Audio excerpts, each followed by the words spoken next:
Good morning, ladies and gentlemen, dear colleagues. First of all, I request you to forget all what Stefan said for half an hour. I'm delighted to be here today to tell you a brand new, or only new topic called blockchain. Nearby the farewell session, I have the giveaway blockchain to enable you to break new ground, or at least to think about that.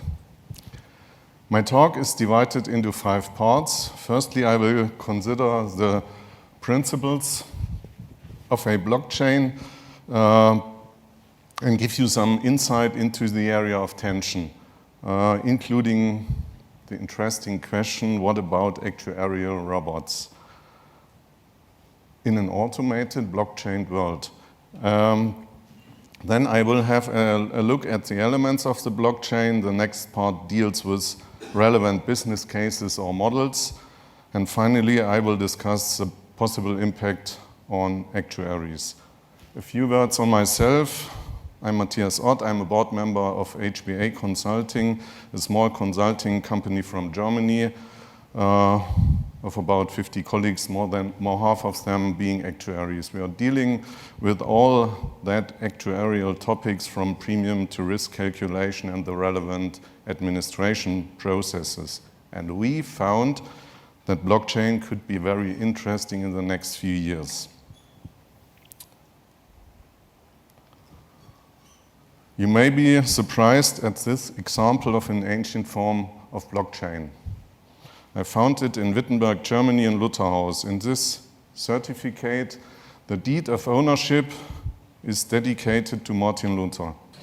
We see some features of a blockchain already in with this certificate. And first, each party gets a copy of the database. And second, the signatures of each party are chained together by the seals. That's interesting. And I think it's all about trust, and trust is a matter that is all about for insurance or finance industry. But what is a blockchain? From my point of view, blockchains have some very useful and built-in features. At first, it is a list of records which is secured by cryptographic means, and therefore it is named as a chain, and it's tamper-proof. Second, it is a distributed database with a world state, maybe of both data and process on a huge number of different computer systems. And third, it is a consensus algorithm for the distribution of that world state on all the different computer systems, an independent copy on each system. And now is the question, is such a toolbox relevant and interesting, or interesting and relevant? I don't know. Let's have a look into the area of tension. We see the sharing economy with blockchain, and we have some interested parties. For computer scientists, it's absolutely clear that they are interested in blockchain, that colleagues are interested in that new technology with reliable means and methods. For business developers, blockchain might be the road to automation and huge improvements in productivity. For economic anarchists, Bitcoin is a great example for a new business model. No more central banks. Less control for the government. And probably more freedom for people. In this context, blockchain could be a source of complete new business models like Bitcoin. Money without a king. And the mintage goes to one of the miners. And last but not least, what about actuaries? Is it possible to bring the Bitcoin model to insurance? Or are there other applications helping actuaries in daily challenges? All in all, from my point of view, blockchain is an interesting topic. And now in between, a related question. We have to keep in mind that Bitcoin is fully automated. And that's why I had the question, is the job of an actuary automatable, or can it be done by a robot? If we ask the German employment agency, and they must know that, they are Germans, we are faced with the evaluation, no automation or robotization possible in nowadays terms. That is good news, isn't it? But is this evaluation valid considering future terms? Which challenges in actuary will be exposed when blockchain applications in insurance business become real? First of all, let's have a look into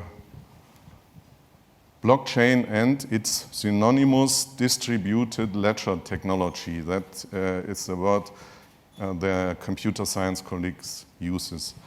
The blockchain is the system of records, and it consists another time of at least 3 basic technologies. First, a growing list of records called blocks, where all transactions are stored in, and these blocks are connected by cryptographic means. That are hashes, if you know, that are one-way functions, as in checksum or residue check, where is information compressed with some loss.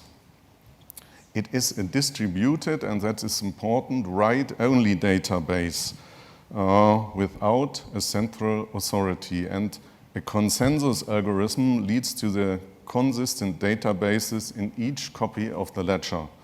That means consensus in an untrusted environment, known as the Byzantine generals problem. Blockchain have some relevant mathematical and technical basics. Mathematics gave us cryptography, especially asymmetric or public key cryptography, and computer science gave us technical basics, distributed databases and distributed decisions, which lead to eventually consistency. Furthermore, we need smart contracts as a system of automation. It was first described by Szabo in the 1990s, and he described a smart contract as a computer protocol for all transactions to be executed without third parties. Imagine if you buy a house. You have to involve a notary in nearly all countries of the world to execute the transfer of ownership. With a blockchain and smart contracts, this transfer will be executed by smart contracts means no notary is needed. For proper blockchain applications other than cryptocurrencies, the use of smart contracts is unavoidable. Smart contracts provide a higher level of automation, but also a need for more mastermind when constructing them. You can have many types of blockchain, public, protected, and private, and also many types of many classes of blockchain usage, from permissionless to permissioned, and we come back to the data protection layer. What does it mean?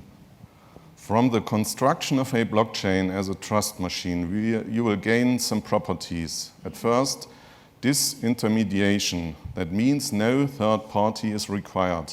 And that means you gain real-time business transactions and a very higher degree of automation. You might have transparency. The auditors among the audience will be very, very happy because they have an easy audit trail by traceable transactions in the blockchain, because everything is registered in the blockchain, not stored, registered. That is a difference. And third, you have an immutable or tamper-proof ledger. And that ledger is common, available, reconciled, and electronic. And it is good news for all involved parties, I think. All in all, I think this trust machine is very useful with multiple parties involved. Let's have a look to some relevant business cases. The application of blockchain technology is mostly about an administration of property. In all the different forms of cryptocurrencies like Bitcoin, the blockchain is the record of ownership. Another example is Everledger. If you want to Everledger, the property of diamonds is administered as a digital fingerprint in the blockchain. With this property register, it is mostly possible to avoid diamonds to be redistributed when stolen. But property is not only related with money or goods. It also could be your educational record. I will give an example of blockchain for education by German Fraunhofer Institute. You will have an electronic document with structured but human-readable information, and your certificate can be constructed with open badges. That is a standard. A hash representation of your certificate is stored in a public accessible blockchain by your university or educational institution. Not the document itself, only a hash of it. If you apply for a new job, you add the certificate, and with a hash of this, it can be examined. No notarization is needed. I think such a system would be great for our actuarial education, but that's another thing. What kind of processes you can speed up? I think in claims management for car, health, house, and death, normally several parties are involved. There might be high effort for coordination and communication, often based upon paper, fax machines, and email. With blockchain applications, significant automation could be done.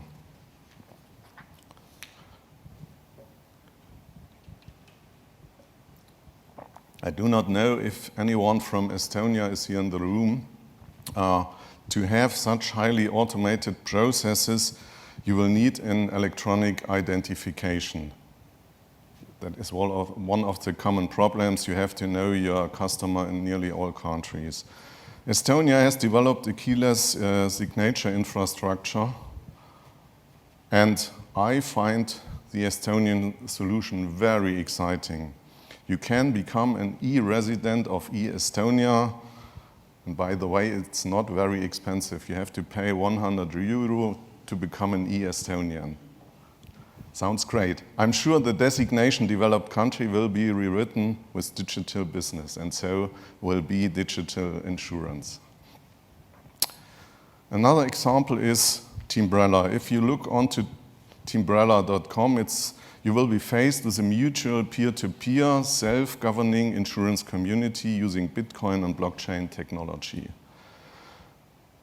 There are several aspects of self-governance, for example, the onboarding of new team members, the setting up of limits for the teams, and in my opinion, the most interesting thing that is voting for claims, all done by your team members. When you read the TeamBrella white paper with an actuary's eyes, you will find lots of work to be done. For example, is the risk-bearing ability of smaller teams high enough, and therefore what about reinsurance? Or when some teammates voting is assumed to be fair from the teammates' perspective, is it also fair from an actuarial point of view? I don't know. And last, not least, the white paper seems to be a bit unsophisticated in matters of regulation, and I apologize for my very German point of view. An often used example for blockchain is the application of parametric insurance. A triggering event instead of a loss event causes payment. Famous examples are cat bonds or reinsurance administration, for example, the B3I consortium, where the first product is a property cat XOL layer. But there are a lot more chances to apply parametric insurance. One example is very clear. Crop insurance for crofters in developing countries could lead to a kind of self-aid and not foreign aid. And all the new world of Internet of Things devices are bringing numerous additional triggers into the insurance world. Imagine, for example, a theft event brings away your smartphone. All providers have a stolen device function. And insurance could pay out a small amount on this trigger for buying a new cheap phone to stay accessible.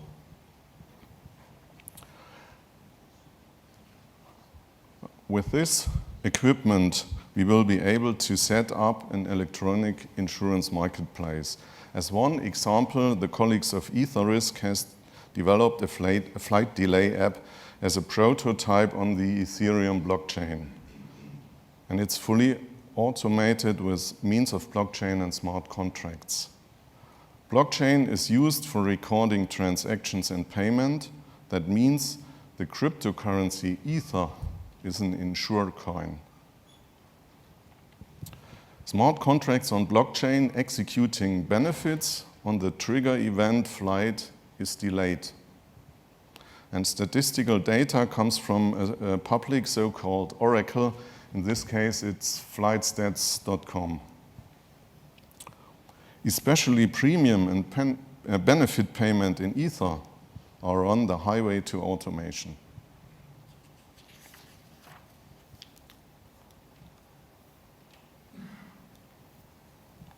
I will designate or define blocksurance as an insurance model based on blockchain means. Blocksurance will be, in my opinion, a nearly 100% automated process. The value-added chain may be split up into insurer, operator, system supplier, and so on. The split up of value chain could lead to a peer-to-peer insurance without explicit risk carriers. These applications are called distributed or decentralized applications or digital autonomous organizations, DAOs. You may have heard about that. And this will cause influence on actuaries. I'm sure about that. In this insurance business model, we will see an automated actuary. For example, in Blocksurance Core, we have to develop balance sheets and insurance models. And in Blocksurance processes, we have to implement underwriting rules which are adjustable in an automatic way. And by the way, insurance digital autonomous organizations might be unstoppable on the blockchain. But don't forget an expiration date. Peer-to-peer insurance can be built up in various models. Imagine a new kind of mutual insurance with insured only and nothing else. If you think you are in the Middle Ages, when mutual insurance was invented, you are right. But the ancient restriction to know each other is replaced by blockchain application. And now, which calculations are needed for such a peer-to-peer insurance? Of course, you have premium calculation on fixed sum basis or insurance against loss and damage. You have to set up restrictions for underwriting regarding the risk-bearing ability of the community or the portfolio. And you have to do some risk valuation in this context and asset liability and liquidity management. A lot, if not all of them, are actuarial competences, but in an automated manner.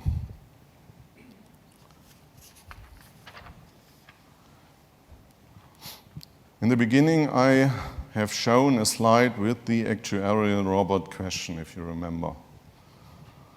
I think there will be a new type of actuary for easily automatable actuarial work, an actuarial robot, or like the Estonians say, an e-actuary.